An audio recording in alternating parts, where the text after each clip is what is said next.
back, he certainly dominated the early scores. For left corner back, Michael centre back, Conor Mahoney back to himself again. The two boys midfield, McGrath and Brendan Maher, brilliant. And then up front, Noel McGrath had a great game centre forward. I suppose John O'Brien had a game of his life, got 5 points in play. When Owen Kelly seemed to be going quite excellent, he pops 2 goals, and Lara Corbett. These guys, it was a great team effort. And there was one or two lads that didn't play well. They'll be very, very confident going through. I know Waterford will be disappointed, but I can tell you one thing: the people that think that's a cakewalk in the park for Kilkenny for the 5 in a row, they'll have different things to say tonight, because this tip team have kind of. You were saying that last week. There's going to be a cakewalk in the park. But not for Kilkenny, because anything can happen tomorrow. As soon as you go for 5 4 row, absolutely. It's a different game ball now, right? Hold on a minute, you're cutting in all day. Hold on a minute now.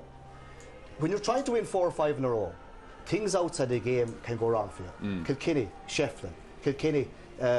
Tommy Walsh together has suffered an injury in the club match today and is now doubtful. And Kilkenny will still be favourites, but to me the game is going to be 50-50 after that, because Tip are back where they were, and they will improve again from it. Very good display, and they're right, they'll be happy to be there, and Kilkenny are running into trouble off the field. Right, your turn on the ball. No interruptions. Can I speak now, sir? Yes, sir. Yes, Master.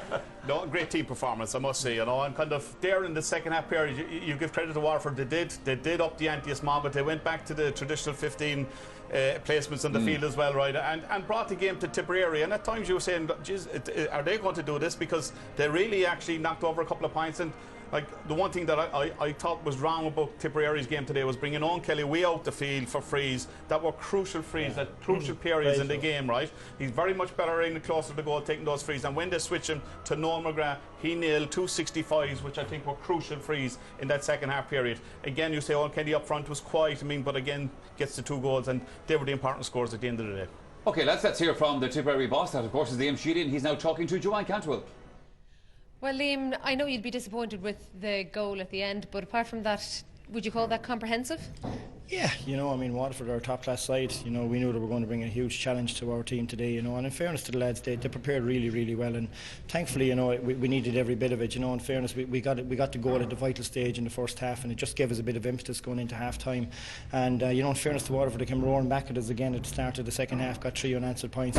God, this is, because in fairness, they have real fighting qualities in that dressing room. But, we found our flow again, and we struck some lovely scores, and, just overall delighted with the performance. Again, we've racked up a nice score up here, so it's just great to be back in the final.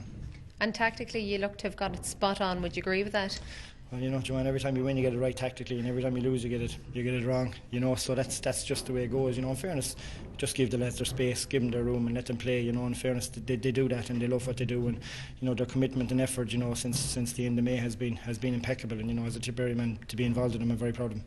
But puck acts all worked a treat. No, McGrath's positioning worked well. Yeah, it was just today where everything seemed to flow for us, and in fairness to the lads, they got some great scores, and Owen's 2 goals in the second half, and even, John O'Brien struck some great points at vital stages. And in fairness to Waterford, they never stopped trying, and they had us back to 6 points, and you said, God, if they get another goal here. But in fairness to the lads, they stood firm, and just delighted to be back in the final. Yeah, you speak about Waterford's fighting quality, but that's absolutely something that's there in this Tip side as well, isn't it? Yeah, it is. It is. In fairness to them, they've had their backs to the wall before, and they've come out fighting. And it's just as I said, it's really great, because there's a lot of hard work goes into every team, I guess. But this bunch, especially, I think in the last few months, have worked really, really hard, and they crave to get back into an All-Ireland final, and thankfully we're in there now. You mentioned Owen Kelly. There are obviously big worries about him over his back. It's nice to have somebody half injured out there being able to do things like that. Yeah, that's the thing. He's a special player. And I think the game needs to have all its special players. But Owen is top class. He didn't really get much chance to train in the last number of weeks. He gave his back a twinge. But I think you just see how much that guy wants it. And I guess when the adrenaline of a big game starts to flow, you don't feel any pain. And I'm sure he'll be sore in the morning, but it's all worthwhile now. I bet it is. You came so close to Kilkenny last year. How close do you think this Tip team is to last year? Are they better and similar about Kilkenny? Just let me catch me written and I'll talk to you in the morning. Is that fair enough? No questions about the Cats, is that what you're saying? No, absolutely. As I said, today was all about qualification.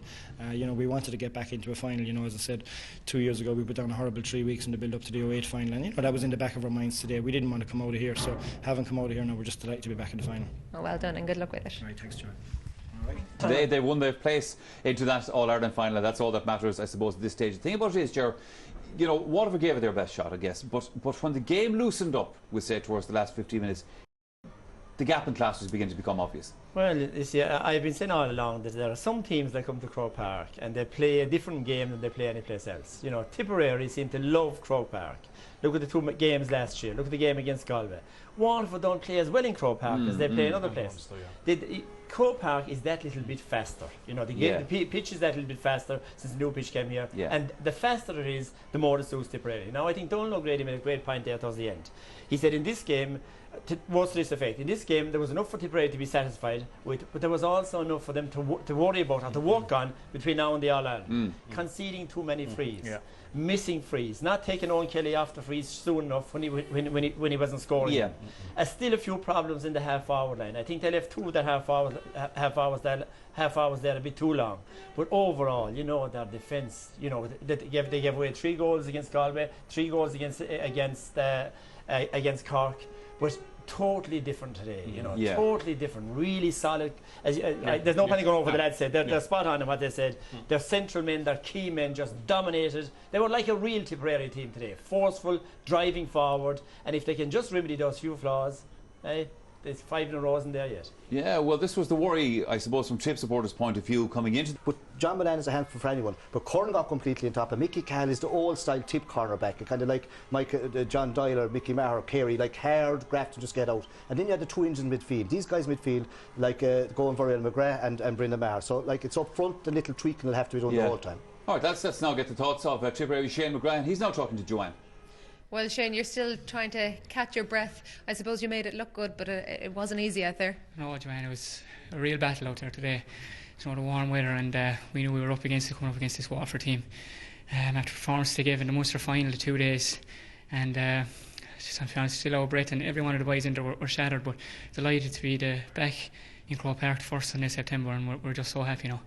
It's funny, you're talking about the lads being shattered. Liam has been talking about how much work you've just really put in the last few months. Is that what it's been about for Tip this year, just really putting in that effort? Definitely, yeah. I mean, straight away after the heartache last year, like we said, right, we have to get back here next year and, you know, try and right a few wrongs. But we're back there now. We're where we want to be, in All-Ireland final. And it's a lot of credit goes to Liam, Eamon and Mick.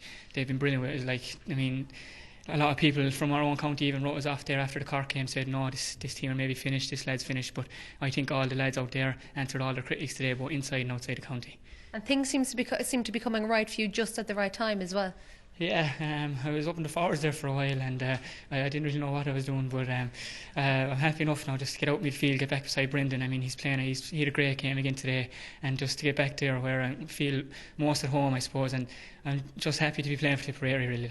Yeah, that partnership is really working a treat, and since you have come in there, it seems to have made a big difference to the side. Well, I don't know. Like, I mean, Brendan has a great engine in him, and maybe we're just the go between the backs and the forwards. But I mean, when you're looking up to the likes of Owen Kelly and Lara Corbett, it's no bother hit the ball into them boys. You know it's going to be an end result. And I mean, look at John O'Brien there today. I think he scored 5 or 6 points per play, gave a man of the match display. Like, so, I mean, that's the talent we have. I mean, he wasn't even starting the last day, and it shows the character of the boys there to come off the bench and the difference they made again today. And now all you have to look forward to is Kilkenny. Yeah, just Kilkenny now. No, sure, look, I mean, it speaks for themselves. 5 in a row, greatest team of all time. But look, we'll enjoy tonight, and we'll get back to the drawing board Tuesday night, and we're just really looking forward, and we're delighted to be back in All-Ireland final. 5 in a row, not 5 yet though, is it? And I doubt you're going to make it too easy. The belief is there, is it, in the Tip squad? The belief has to be there, Joanne. I mean, we wouldn't go up, we're not going back up to Croke Park unless we think we can win this All-Ireland. And as I said, you know, there was a lot of heartache after last year, so we're just delighted to be back where we want to be. Well done today, Shane. Thanks a lot. Thanks, Joanne. Yeah, fine performance today by Shane McGrath. They'll all be delighted with that down in Ballinhinch. Tomas, I was reading an interview with him in the paper during the week, and he said, you were talking about playing him in the half forward, and even his mother was telling him he wasn't a half forward. He said that's what he knew. Well, I suppose the one thing, they tried it and probably won't try it again, you know, and the key thing was the last day that they reacted very quickly and got him back out to his rightful position, which was midfield, and today he was just awesome. And I mean, we spoke about before the match about strong ball.